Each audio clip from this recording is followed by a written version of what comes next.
तो अब हम देखते हैं प्रेज़ेंट या वर्तमान काल के बारे में कुछ बात करते हैं। तो प्रेज़ेंट में आज हम सबसे पहले पढ़ेंगे सिंपल या इंडेफ़िनिट।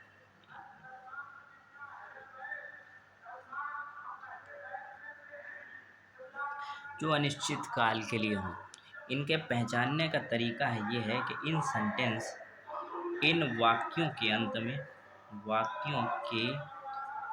अंत में ता है, ती है, ते है, आदि जुड़ा रहता है। इन वाक्यों के अंत में प्रेज़ेंट इंडेफ़िनिट टेंस के अंत में ता है, ती है और ते है जुड़ा रहता है। कंटीन्यूअस की बात आगे करेंगे। तो इन वाक्यों की पहचान यही कि इनमें ता है, ती है जुड़ा। और अगर ऐसे कोई वाक्य आ जाएँ तो हम वहाँ पर वर्ब की यानी क्रिया की जो फॉर्म दी हुई है, क्रिया की फर्स्ट फॉर्म में एस या ईएस जोड़ देते हैं। क्रिया की जैसे फॉर्म मान लिया ईट है, ईएटी ईट माने खाना। तो अब हम इसकी फॉर्म में ईएटीएस ईट्स जोड़ देंगे। जैसे READ रेड है, रीड माने पढ़ना, तो इसमें नहीं जोड़ते क्योंकि ये फॉर्म सारी सेम रहती है, रीड। और जैसे PLAY प्ले, तो हम जोड़ देते हैं PLAY प्लेज, यानी एस जोड़ देते हैं वाक्य के अंत में, एस या ईएस जोड़ देते हैं सिचुएशन के हिसाब से। अब हम देखेंगे कहाँ एस जोड़ना है, कहाँ ईएस जोड़ना है।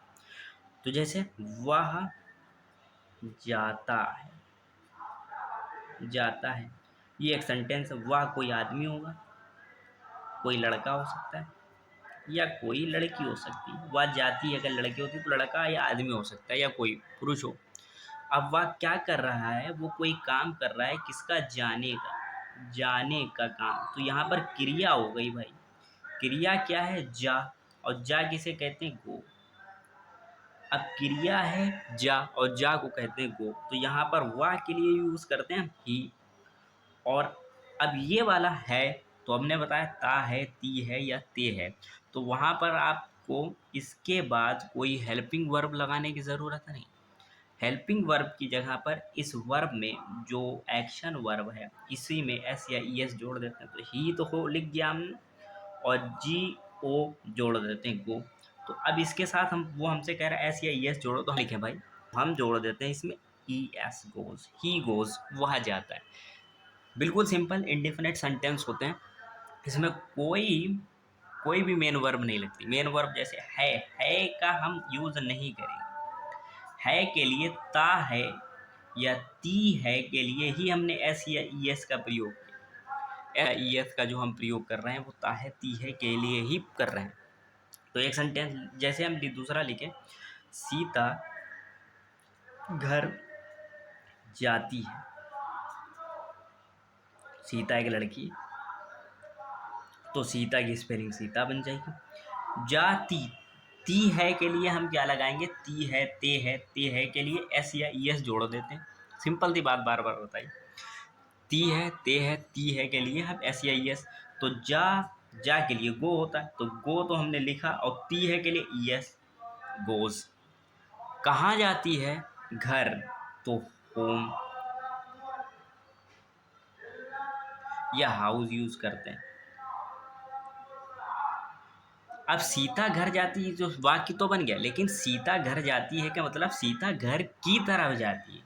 घर की तरफ, ऐसा सेंस हम लेंगे, घर की तरफ, इसीलिए यहाँ टू लगाते हैं कि की तरफ, की तरफ हमें वो करता है। अगर हम लिखते हैं सीता गोes टूवर्ड्स होम या हाउस, ये भी वाक्य कहीं ना कहीं सही माना जाएगा कि घर की तरफ जाती है। सीता घर जाती है या सीता घर की ओर जाती है, तो इसीलिए टू लगता है। अब हम आते हैं तीसरे वाक्य पर, जो इसी का इम्पोर्टेंट वाक्य है इंडेफिनिट टेंस का, जहाँ ता है, ती है, ते है यूज़ होता है। वो एक वाक्य ऐसा है कि वह अपना कार्य करता है। अब वह के लिए तो हम यूज़ कर देते हैं ही, ता है के लिए हम यूज़ करते हैं एस या ई एस, बार बार बताना। तो एस या ई एस किस में लगाएं, कार्य में। और कार्य करता है, करता का मतलब कोई चीज़ करना के लिए हम करना, अगर करना जो है उसके लिए वर्ब डू का इस्तेमाल करते हैं, तो ही डू। अब डू तो लगेगा नहीं, हमने पहले बताया एस या यस, तो डज, ही डज। अब वह करता है हो गया, वह करता है अपना कार्य, अपना के लिए ही के साथ अपना अगर आए तो हम हिज जोड़ेंगे, हिज माने अपना। ही डज हिज, अब कार्य के लिए कौन सा कार्य को हम वर्क कहते हैं, ही डज हिज वर्क, वह अपना कार्य करता है। अगर इन सेंटेंस में कोई परेशानी हो तो हमसे पूछ सकते हैं, या कोई सलाह हो तो वो भी दे सकते हैं।